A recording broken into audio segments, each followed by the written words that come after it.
how is artificial intelligence transforming our identity at work? And where will we see ourselves contributing to society? Now, these are very complex issues, and I'm really looking forward to to hearing answers from our next set of speakers. Let me first welcome Swaminathan back on stage. Swami, you work at the intersection of academia as well as think tank and the corporate sphere, and focusing on leadership strategy, sustainability, social impact, and now I think bits of AI here and there. So, with you is a very special guest, Frida Monse. Welcome. She's the Welcome, Frida.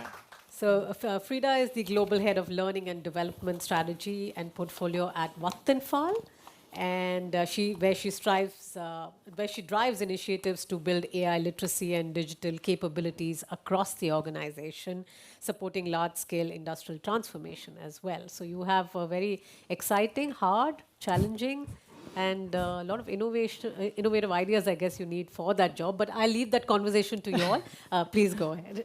Thank you so much, Rupali. A warm welcome, Frida.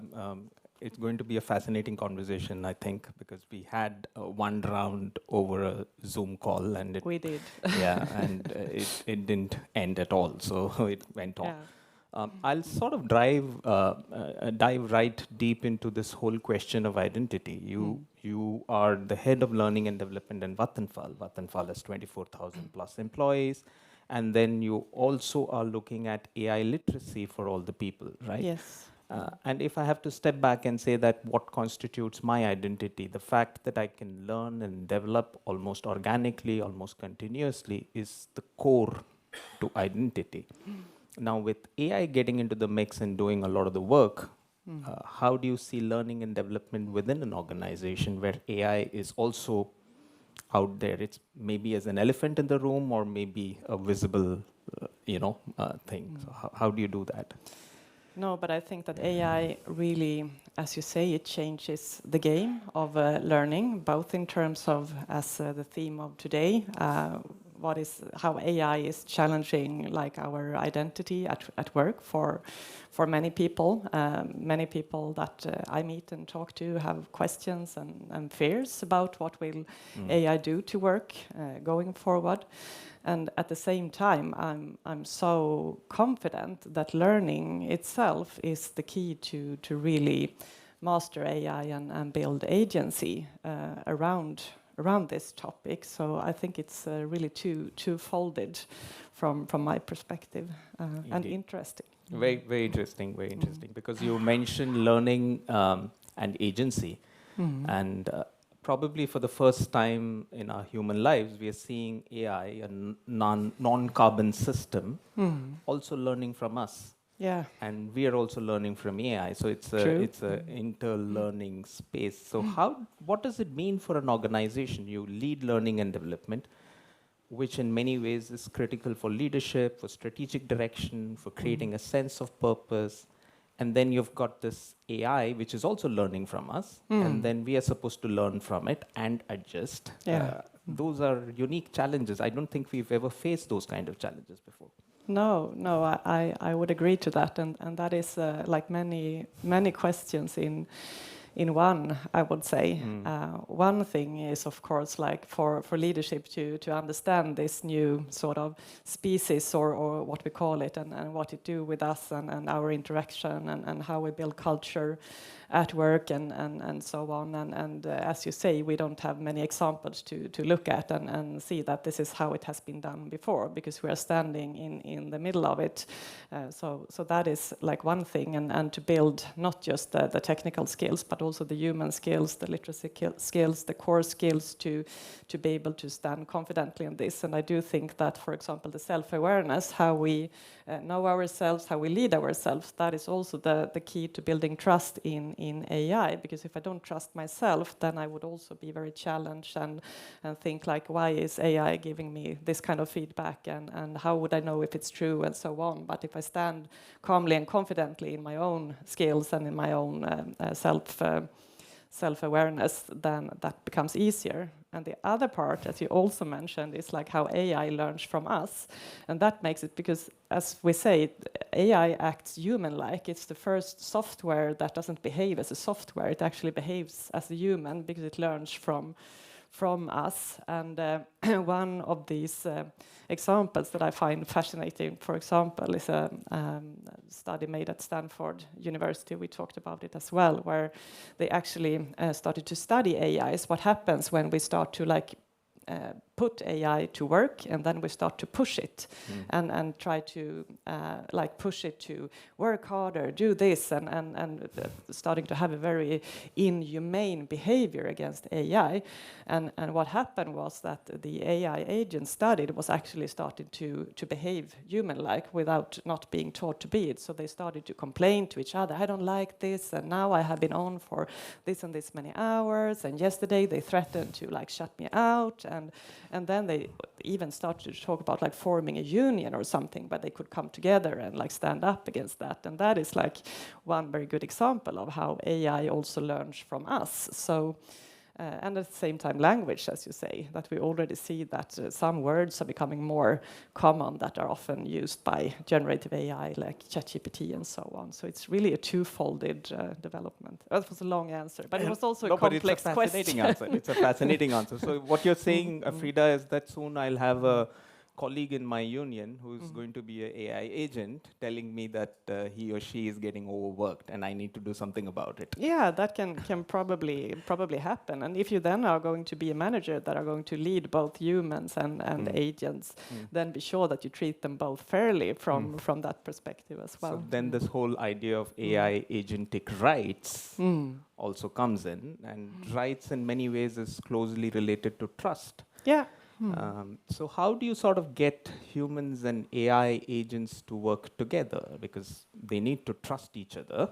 And how do you sort of build trust, knowing well that we are soon approaching an age where AI agents and humans will probably be sharing a desk together and working together? And Yeah, I wouldn't say that we have yet at Vattenfall many cases of very autonomous agents, but if you see how trust is built between the human, the people working at Vattenfall and AI, a lot of that is really about transparency. So sometimes you need to start in the fear. What are people really afraid of?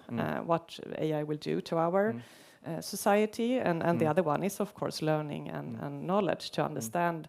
It helps to understand the technology as such, because even if it acts human-like, it is not conscious or aware as we are, and so on, to really understand why does it act like us and sound so human-like, and so on.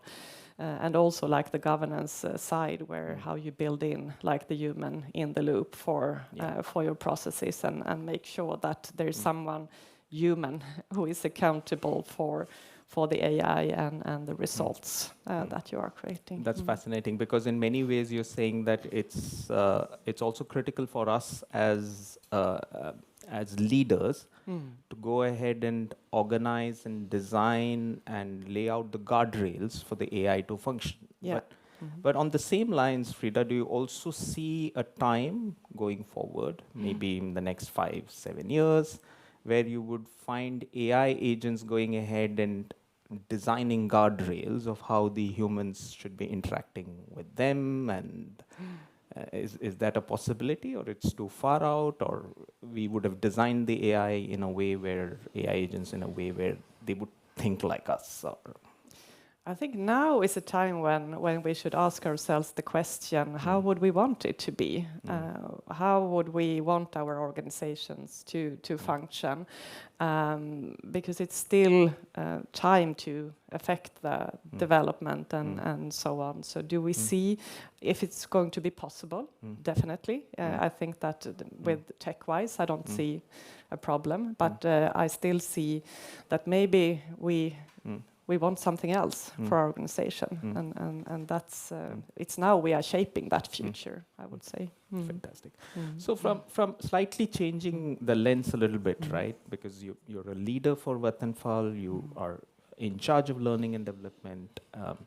So from a leadership and organizational culture perspective, how do you see this change coming in, where you've got to have human employees and then you've got AI agents putting together? What does a new organizational culture look like? Do you create same policies? Of course, not parental leave for AI agents, hopefully, but how do you sort of get the policy framework in a way where the organizational culture seems nicely designed? It's a challenge, right? Yeah, it is, and it will be, and again, that AI learns from us and looks at us. So if we are now having an organizational culture that we don't like or are proud of, it won't become better because we put AI into the mix, for example. But I think that even if we are going to reorganize, even if we will have more of AI colleagues and so going forward, I think that it's crucial to continue to put a lot of emphasis on also building a strong organizational culture from a human perspective, because that is the culture that AI will operate within and learn from as well. So in many ways, it's like AI agents. You're seeing the AI agents becoming partners and co-creators rather than people who do our work, or agents who do our work. Yes, that's at least how I think that some of the work that we do today, like some of the tasks that we do at work, will probably be done by AI agents. But I also see that we, in that sense, can do other kind of tasks. I think that work will remain, but it will look different. And I more see it like, will we be partners and co-creators? Maybe, but I do see that most humans will also have agents and AI to support and orchestrate around work. So somehow it makes us more like an extended version of our team. So, for example, in Deloitte, the Human Capital Trends of 2026, they talk about human times AI.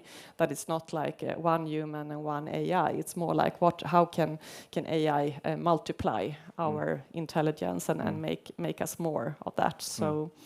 I don't have a ready, steady answer for that. But and the final question from me, I already have people showing me the board, but we can continue for long. But my final question, Frida, is that one of the key things that you spoke about when we were discussing before the conference was about cognitive camaraderie and the whole idea of sense making. That's a human activity, right? So we relate to each other, there is a sense making, and that's how purpose for an organization is built. How does an AI agent fit into that? To the sense making of becoming part of that. But I do think that AI has a part of. I think AI sometimes is very good at helping you make sense of the world. I use it a lot, and I think it makes my world bigger using AI, and helps me understand things that I would not be able to understand if I didn't have that.